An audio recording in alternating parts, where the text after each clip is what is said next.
Welcome to McPlum, simple solutions served daily. In this video, I will show you how to reset a Toyota Sienna maintenance light. Start by getting into your Toyota Sienna. Turn the ignition key to the on position, but do not start the engine. You should see the dashboard lights illuminate. Next, locate the auto/trip button, usually near the instrument cluster.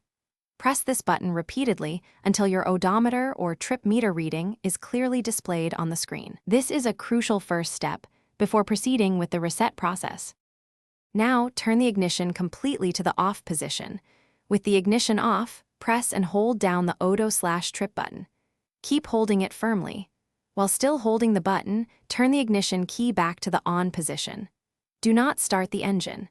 Continue to hold the auto/trip button for approximately 5 to 10 seconds during this step, preparing to observe the light. As you continue to hold the auto/trip button, you will notice the maintenance light on your dashboard begin to flash. Keep holding the button until the light stops flashing and completely disappears from the display.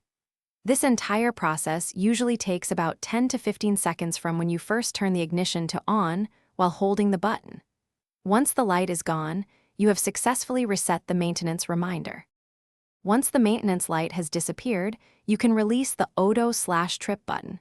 To verify the reset, turn the ignition key completely to the off position. Then, turn it back to the on position, or even start the engine if you wish.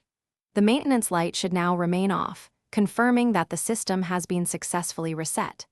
This simple procedure saves you a trip to the service center. Thanks for watching. Stay juicy and subscribe.